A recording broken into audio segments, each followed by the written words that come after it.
Welcome back into the live desk and welcome into another edition of KC Proud. I want you to take a look at your screen. Today we are sitting down with a Kansas City native. He is also a New York Times best-selling author. His name is Derrick Barnes, and we are joined by him now. Derrick, how's it going? It's going pretty well. How are you? I am doing well. Thank you so much for taking the time to sit down and chat with me. We are live on our streaming platforms, but it is an honor to have you join us for our Casey Proud segment. I do want to dive into the fact that you just published your 21st children's book. It's called I Got You, A Brother's Promise. Tell us a little bit more about it and your motivation behind writing it. There you have it in your hands. Yes, sir, baby. Yes, I got you. A Brother's Promise, my 21st book. I've been in this game since 2004. My first books dropped in 2004 while I was working at Hallmark Cards. I was hired in 1999 as the first black man to write greeting cards for Hallmark Cards. That was right out of college. I, I I didn't know I was still be around. But this book right here is very close to me. Most of my books feature African American boys. My wife and I are the parents of four beautiful African American boys. They're all college students, except for my youngest son. He's 14. He'll be a high school freshman, but they're all in college, all across the country. And this book was dedicated to my relationship with my big brother Anthony, who still lives in Kansas City, Missouri. Uh, Shout out to my big bro Anthony. And it's just me observing my inner relationships with my four sons and how important big sibs are, whether it's a big brother, big sister, a cousin that you might consider a big brother or sister. And it's just a shout out to them for being tour guides to this crazy thing called life. And you know what? First of all, I love the motivation behind it and a dedication truly to your brother, as you mentioned, still lives right here in Kansas City, Missouri. I do want to go back to just how it all started for you. How did you get into writing? You talk about, I mean, your continued motivation with your children, but how did it all start for you? I am a product of a single parent household. My mother worked two and a half jobs sometimes, but when she was off on Saturday, she took me to the Kansas City Public Library. I grew up near Swope Park, right off of 55th and Prospect, and she would take me. It used to be a library over close to an elementary school called Graceland, and that's the library that I used to go to. I was in gifted and talented programs in the Kansas City Public School District from the second grade to my freshman year in high school. So I went to a different school every single year, and that gave me an opportunity to be in classrooms with kids from all different ethnic groups, kids that worship, different religions, and it was just a way I think now for getting me ready for the world. In the fifth grade is when fifth grade was real pivotal for me. I discovered and fell in love with hip hop music. That was an entry point for me to fall in love with words, poetry. My teacher in the fifth grade, her name was Miss Shelby, introduced us to all the writers in the Harlem Renaissance, and obviously I gravitated more towards Langston Hughes. Uh, I studied all of his short stories, all of his poems, and I wrote my first short story in the fifth grade. I was a very shy and quiet kid, still am. Never thought I would grow up to have a job where I go out and speak in front of large audiences, but I did that day. And that was the day I discovered my superpower, that I could craft stories. I had a extensive vocabulary because I read all the time. And I've been writing ever since, poems, short stories, songs, love letters, whatever. Wrote in college. I attended a historically black college, Jackson State University in Jackson, Mississippi. I attended Penn Valley first, got my associates, then went to Jackson State University where I met guys that I consider my best friends. I met the love of my life. We've been married now for 24 years. Um, and again, we have four amazing sons, and I'm on book numbers 21 and 22. Book 22 comes out on September 23rd. It's a middle grade novel entitled The Incredibly Human Henson Blaze. So I've been extremely blessed, man, extremely blessed.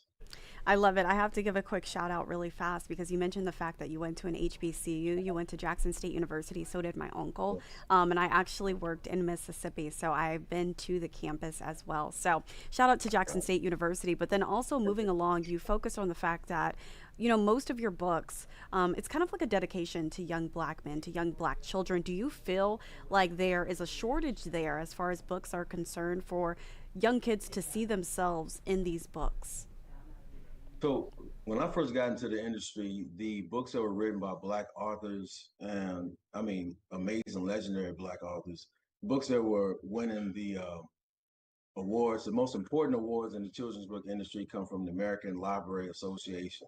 They're the Caldecott, they're the Newbery, they're the Coretta Scott King, and the Prince, and a ton of awards, but they all come from the American Library Association. And the Black books that were winning mostly were books about enslaved children, runaway slaves, civil rights movement, stereotypical roles where kids are in the projects and playing basketball and they don't have a father. So I wanted to, especially being the father. I mean, I was raised in a single parent household, but I'm college educated.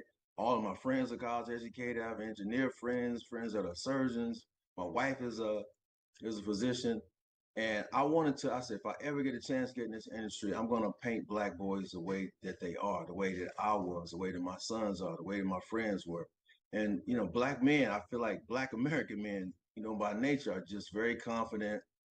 We have a little swagger about ourselves, but the way they were being depicted in these stories were just so one-sided, and didn't give us enough range to just be a human being, to have flaws, to have fears, um, to be the kind of kid that loves on his grandmother, but still is kind of rough and tumble with his friends. Just a real human experience. So um, I dedicated my entire career to creating these images and also just telling universal stories. So it doesn't matter where you live in this country, what your ethnicity is. I want you to feel something when you read my books. They just so happen to have these beautiful, Black protagonists. And I think that everybody deserves a right to go to a library, go to a bookstore, and see a character that looks like themselves. It doesn't matter who you are, what your sexual orientation is, what what religion you worship.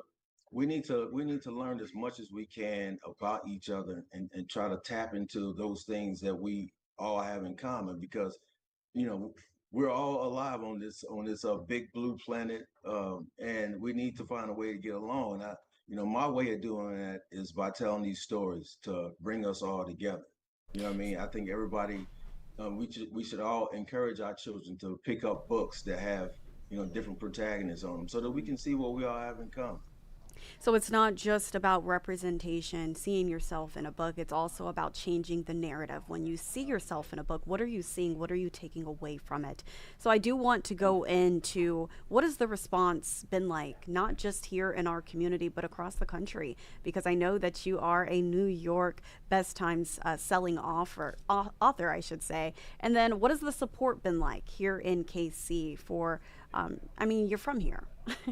Yeah. So I've had my last few book releases here in Charlotte, which is where I reside. We've been here for 10 years now. But some of my first book release parties were in Kansas City, and there's nothing like coming home. And plus, my mother lives there. I got to go back home to see mom. So uh, I don't really like Carolina barbecue. I love all my friends there, but there's nothing like Kansas City barbecue. And and so I always get a ton of love every time I come home. So I said, with this book, I'm going to do a book release party at the Kansas City Public Library Plaza location. It's going to be on the same day that the book comes out. And I have three New York Times bestsellers. I'm really hoping that we can run these numbers up and make this book, I Got You, the fourth one. So I'm coming back home, and I'll be there on July 15th, 6 o'clock at the Plaza Library. And hopefully everyone comes out, all of my friends, people that I went to school with, family. And yeah, it should be fun. It should be a good time.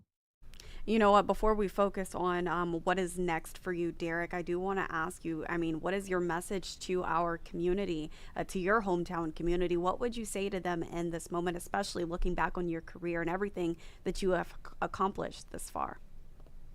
I think, I mentioned Mrs. Shelby, my fifth grade teacher. I had a teacher when I was in high school. I attended Southeast High School, graduated from there in 1993.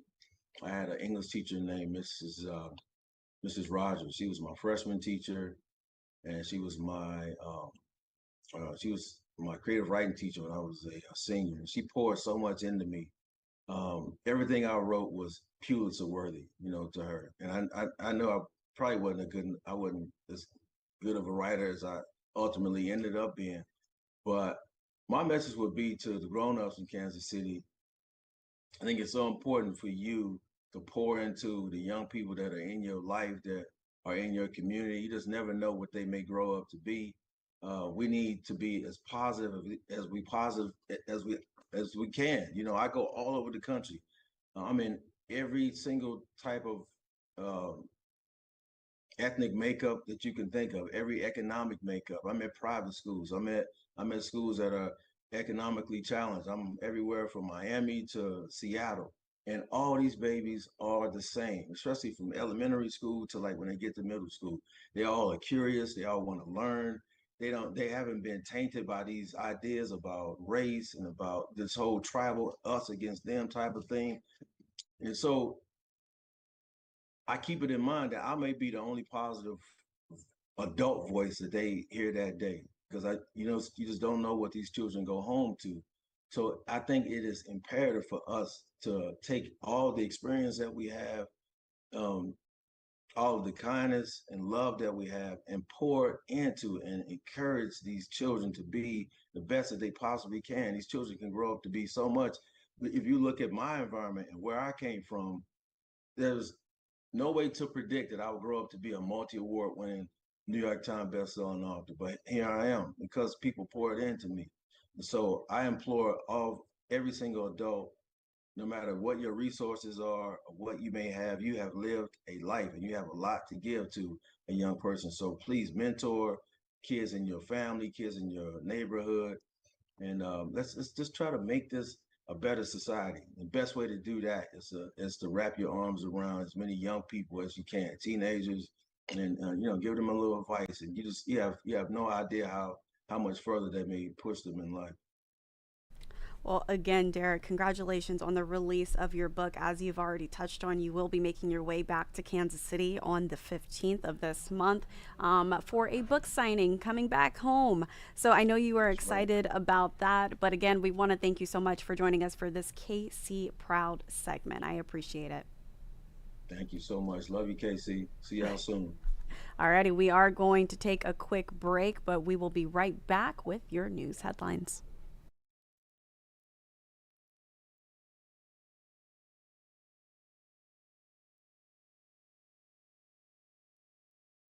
Oh, that was beautiful.